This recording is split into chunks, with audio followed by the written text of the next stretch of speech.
Merhaba herkese. Ben Ragıp Savaş, Kuruluş Osman'da Dündar karakterini canlandırıyorum. Kuruluş Osman, keza öncesi Diriliş, çok kıymetli işler gerçekten. İçinde var olduğum için ya da oyuncusu olduğum için söylemiyorum. Zaten seyircimiz de bunu onaylayacaktır. Çok büyük emeklerle, çok büyük özverilerle seyirci karşısına çıkan yapımlar bunlar. Dolayısıyla hem bu açıdan hem de artık bu zamanda yani 21. yüzyılda 2020'lerde, 21'lerde ya da daha öncesinde biraz daha belki tarih duygumuz, tarih olgumuz maalesef kaybolmaya başladı. Bu açıdan da çok kıymetli buluyorum bu tarz projeleri. Tabii ki bunu hep söyledik. Yine burada bir defa daha söylemekte fayda görürüm. Biz dizi çekiyoruz. Tarihi birebir çekmiyoruz. Dolayısıyla dizi deyince bir kurgu giriyor işin içerisine. Zaten biz tarihi birebir çekseydik bu dizi olmazdı. O zaman belgesel olurdu.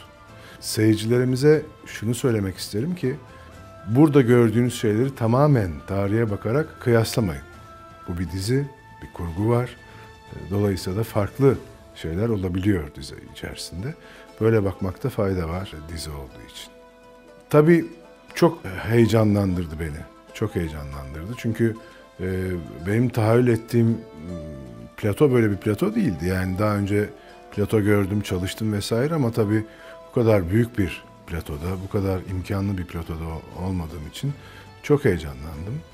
Ve benim oyunculuk deneyimimde tarihi bir iş hiç olmamıştı. Dolayısıyla o açıdan da çok heyecanlandım. Ve bu heyecan yaptığımız toplantılar, görüşmeler, dramaturji çalışmaları, senaryo çalışmaları, kostüm provaları, çiftlikteki at eğitimleri, kılıç eğitimlerimiz, efendime söyleyeyim ok eğitimlerimiz ve vesaire bütün eğitimlerde bu heyecan artarak devam etti. Dizinin ilk karesi, ilk sahnesini biz çektik Metin Hoca'yla.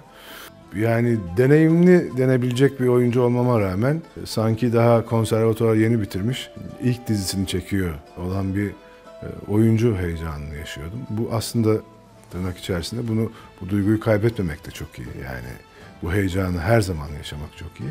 Dolayısıyla çok heyecanlandım ve yaklaşık bir 4-5 bölüm sürdü. Tabii Platon'un büyüklüğü, bir yerden bir yere gidiyoruz. O kaleden obaya, obadan Söğüt'e, Söğüt'ten işte ormanlara dışarıya çıkıyoruz falan.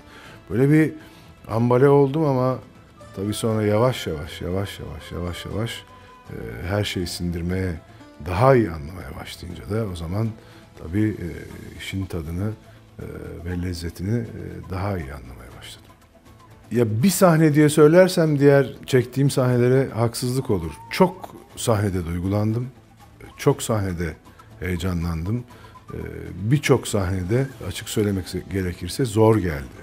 Ama tabii ki prova ederek, çalışarak, sahne üzerine istişareler yaparak sahnelerimizi çektik. Dolayısıyla dediğim gibi yani bir sahne demeyelim, birçok sahnede çok duygusal anlar yaşadım. Birçok sahnede çok zorlandım.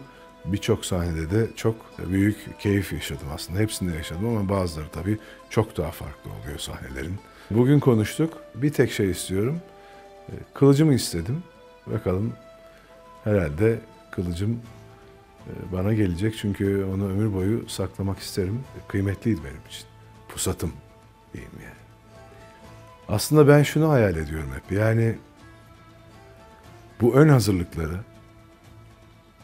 seyirciye izletebilsek yani çok kıymetli çünkü gerçekten. Savaşlara nasıl hazırlandığımızı, teknik ekibin nasıl hazırlandığını, dekorun nasıl hazırlandığını, aksesuarların nasıl hazırlandığını, rejinin nasıl hazırlandığını yani çok büyük emeklerle hazırlanıyor her şey ve o an gerçekleştiriliyor. Ama o zamana kadar çok büyük şeyler yapılıyor.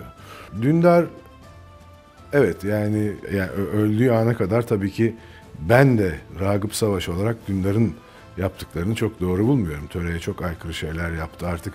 Bu şiraze kayması derler ya artık şiraze kaydığı zaman bambaşka yerlere savruluruz ya hayatta. Yani bunlar çok yaşanan şeyler. Dolayısıyla Dündar artık bir yerden sonra o Beylik Savaşı'nda maalesef Kantar'ın topuzunu elinden kaçırdı. Tabii Osmanlı çatışmaları beylikten önce Osman'ın çok genç olması, sonuçta Dündar yani Ertuğrul Gazi ile birlikte o kadar çok tecrübe edinmiş ki özellikle siyasette. Siyaseten Osman'ın yapmasını istemediği şeylere dur diyor. Diyor ki yani o zaman vekaleten beylik Ertuğrul Gazi'den Dündar'a geçtiğinde diyor ki oba dışına çıkma, yanlış şeyler yapmamaya çalış vesaire, ama tabii ki delikan olan Osman, ki öyle zaten gidecek, Osmanlı'yı kuracak, hiçbir şeyi dinlemedi. O çatışma oradan başladı. Ondan sonra tabii o artık hani beylik savaşına dönünce de iş o yolda iyice kızışmaya başladı. Bir emmi ve yeğen bu hale gelir mi? Bunu tarihte çok gördük. Belki günümüzde de çok yaşanıyor hala. Çünkü insana has şeyler bu duygular. Evet, yaşadılar bunları. Ve sonunda da tabii ki olması gereken oldu yani bana göre. Dündar'ın bir saf tarafı da var. Yani çabuk inanıp o inandığına göre hareket eden bir tarafı da var. Oradan da tabii çok şey kaybetti. İnandığı için çabuk. Dolayısıyla yani düz bir karakter olarak görmek Dündar'ı mümkün değildi. Güzel toplar geldi. Ben de güzel gelişine vurmaya çalıştım.